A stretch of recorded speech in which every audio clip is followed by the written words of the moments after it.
नमस्कार, मैं जितेंद्र चतुर्वेदी। चुनाव से पहले बिहार की सियासत में भूचाल आ गया और इसके दो तीन कारण हैं। एक तो चुनाव आयोग ही है जिसे लेकर विपक्षी दलों ने हल्ला बोल दिया है। दूसरा सर्वे और उससे जो कुछ चीजें निकल कर आ रही हैं उसने तमाम राजनीतिक दलों के माथे पर चिंता की रेखाएं खींच दी हैं। फिर एक और कारण है जो भाजपा की अपनी राजनीति से जुड़ा हुआ है। बिहार में कई सारे जो दल हैं उनकी जो राजनीति है उसका आधार अल्पसंख्यक वोट है। भाजपा एक नई तरह की राजनीति को आगे बढ़ा रहा है जिसमें वो पसमानदा को अपने साथ जोड़ने की कवायद में लगा हुआ है। अब इससे हो क्या रहा है कि जो अल्पसंख्यक वोटर है वो दो भागों में विभाजित हो जा रहा है, एक अशरफ और दूसरा पसमानदा। ये जो नई सियासी बिसात बिछाई है भाजपा ने, उसने भी बिहार में एक तरीके की राजनीतिक हलचल पैदा कर दी है। तो एक एक करके समझते हैं कि क्या कुछ चल रहा है जिसकी वजह से बिहार में एक अलग तरीके का बवंडर खड़ा हो गया है। शुरुआत करते हैं चुनाव आयोग से ही। देखिए, हो क्या रहा है कि वहाँ मतदाता सूची का पुनरीक्षण चल रहा है बिहार में। इसे लेकर जो बिहार के राजनीतिक दल हैं, खासतौर से जो लोग विपक्ष में बैठे हुए हैं, वो बहुत चिंतित हैं। 11 पार्टियों का एक डेलीगेशन चुनाव आयोग कल ही संभवतः गया है और उन्होंने अपनी चिंता जाहिर की है। उनका कहना है कि अगर साहब यही सब आपको करना था तो आप पहले कर लेते, ये जून में ही क्यों शुरू किया गया। यानी इनका कहना है कि दरअसल ये जो मतदाता सूची का पुनरीक्षण चल रहा है इसके जरिए कई सारे लोगों के नाम काटे जाएंगे और ये जो नाम काटने का मसला है उसमें इनका सीधा अंदेशा इस बात को लेकर है कि ये जो नाम कटेंगे वो दरअसल हमारे वोटर होंगे, उन्हीं को बाहर किया जा रहा है ताकि जो एनडीए है वो अपनी सरकार बना ले। कुल मिलाकर जो विपक्ष का आरोप है वो इतना भर है कि चुनाव आयोग निष्पक्ष तौर पर काम नहीं कर रहा है और ये जो सूची का पुनरीक्षण चल रहा है ये दरअसल कुछ और नहीं, विपक्ष को हाशिए पर धकेलने की कवायद है। हालांकि उसमें बड़ी चीज़ ये बताई जा रही है, जो आप एक तरह से कहें कि चर्चा है, वो इसकी कि कई सारे ऐसे बोगस वोटर हैं जिनको बाहर करना है। एक और दूसरा, कई सारे लोगों का नाम एक से ज़्यादा बार आ गया, उनको भी बाहर करना है।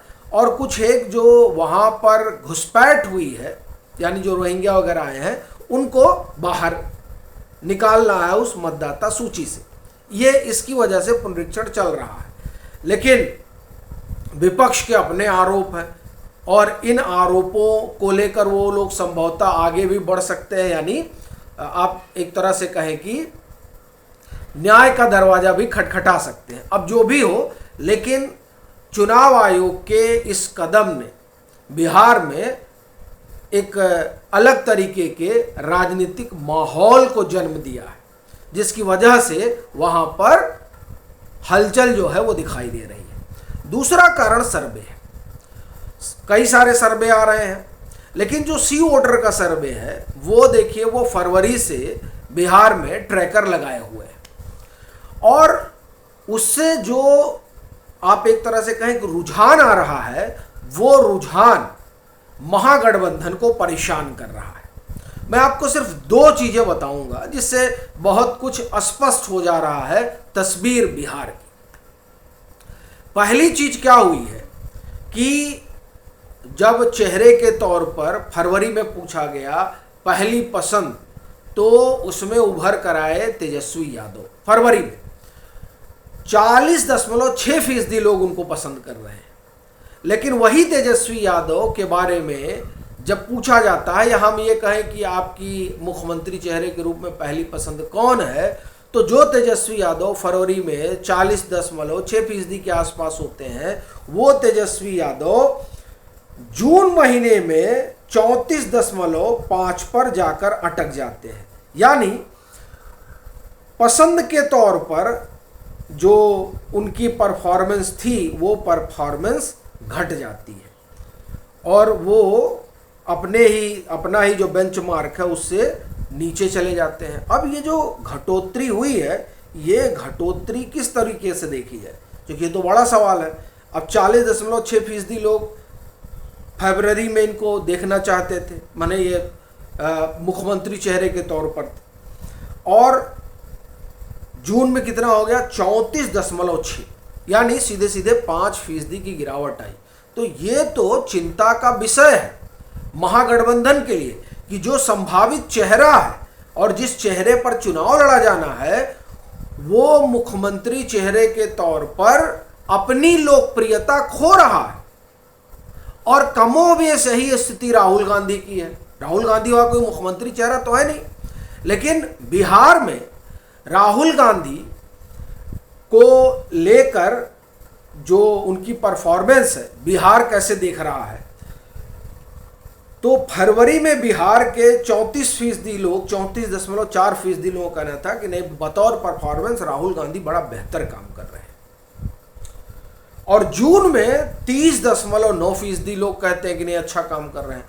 यानी जो दो चेहरे बिहार के, आप एक तरह से कहें महागठबंधन की तरफ से चेहरे के तौर पर है, भाई देखिए राहुल गांधी जो है वो राष्ट्रीय चेहरा है, तेजस्वी यादव क्षेत्रीय चेहरा है, लेकिन जब सियोटर बिहार में ही दोनों लोगों के बारे में पूछता है, मुख्यमंत्री चेहरे के बारे में पूछता है और राहुल गांधी के बारे में पूछता है कामकाज के लिहाज से, तो फरवरी में जहां दोनों लोग,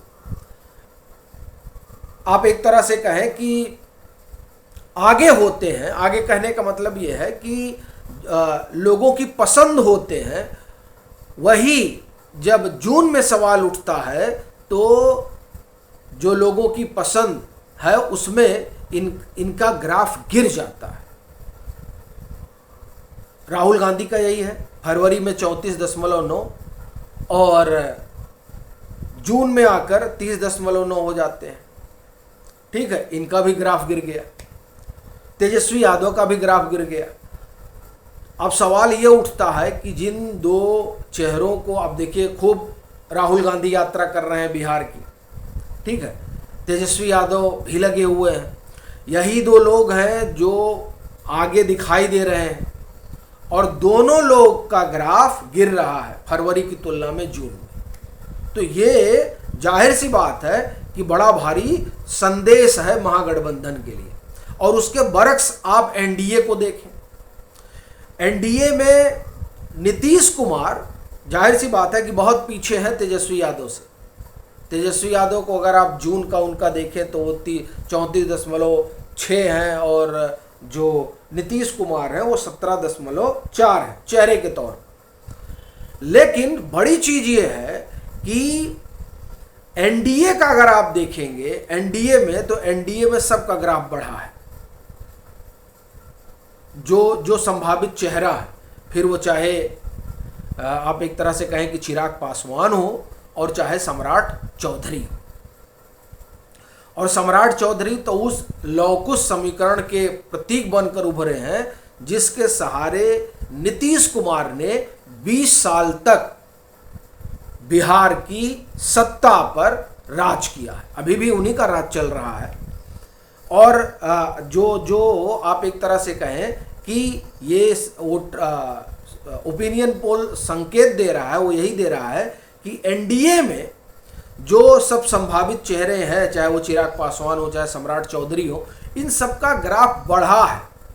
नीतीश कुमार के ग्राफ में डेविएशन हुआ है 1% का, 18.4 था फरवरी में, और अभी है 17.4, लेकिन सिर्फ 1%।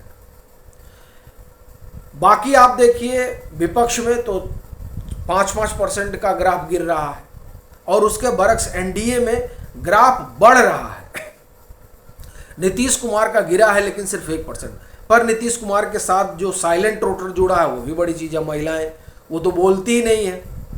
ठीक है, तो इसलिए आप अगर एनडीए का देखें, नीतीश कुमार को मैं इसलिए अपवाद के तौर पर देखता हूं चूंकि 2020 के भी चुनाव में नीतीश कुमार तेजस्वी यादव से पीछे थे, लेकिन एनडीए की नैया किसने पार कराई? प्रधानमंत्री नरेंद्र मोदी की लोकप्रियता ने। और जब आप प्रधानमंत्री की लोकप्रियता आप बिहार में देखते हैं तब यही सी वोटर का सर्वे बताता है कि साहब प्रधानमंत्री सब पर भारी है, और उनका जो चेहरा है वो एकमात्र ऐसा चेहरा है जो एनडीए की नैया पार कराने जा रहा है। जी हां, बिहार में जहां राहुल गांधी फरवरी में 34.4% थे और जून में 30.9% हो गए, यानी बिहार में इनके परफॉर्मेंस, बिहार के लोग इनके परफॉर्मेंस को आप एक तरह से कहें कि जहां ये फरवरी में खड़े थे वहां से जून में जब ये जाते हैं तो इनका ग्राफ गिरता है, यानी लोगों की पसंद जो है वो शिफ्ट हो जाती है राहुल गांधी को लेकर। वहीं अगर आप प्रधानमंत्री नरेंद्र मोदी को देखें तो 44.4% लोग पसंद करते हैं बिहार में इनके कामकाज को फरवरी में लेकिन वही जून में 50.6% हो जाता है। यानी प्रधानमंत्री नरेंद्र मोदी की जो परफॉर्मेंस है, जो कामकाज है, जिस बिहार के लोग जिस तरह से जज कर रहे हैं, उसमें ये अकेला फैक्टर है जो एनडीए की नैया पार करा देने वाला है। यानी अगर आप इसे इस तरह से समझें कि जो महागठबंधन में जिनके चेहरे को आगे करके मतदाताओं को लुभाना है, वो चेहरे अपनी प्रासंगिकता धीरे धीरे खोते जा रहे हैं। इन 4 महीनों में उनके ग्राफ में गिरावट आई है। उसके उलट अगर आप एनडीए की बात करें तो इसमें जो चेहरे हैं, जिन चेहरों को आगे करके मतदाताओं का विश्वास जीतना है, उन चेहरों का ग्राफ लगातार बढ़ता जा रहा है। और अगर आप उसमें प्रधानमंत्री नरेंद्र मोदी की बात करें तो उनके सामने कोई नहीं टिक रहा है। वो चाहे राहुल गांधी हो, चाहे तेजस्वी यादव हो, XYZ, बिहार में अगर हम सिर्फ बात करें तो जिस तरह से 2020 में एक बड़ा फैक्टर रहे प्रधानमंत्री नरेंद्र मोदी, जिसकी वजह से बिहार का चुनाव जो है वो एनडीए के पक्ष में गया, उसी तरह से इस बार भी लग रहा है कि यही चीज होने जा रही है। 3-4 चीजें दिखाई दे रही हैं जिसने वहां पर आप एक तरह से कहें कि सियासी बवंडर खड़ा कर रखा है। आप सभी जुड़े, उसके लिए आपका आभार। आपसे आग्रह रहेगा इसे ज़्यादा से ज़्यादा साझा करिएगा।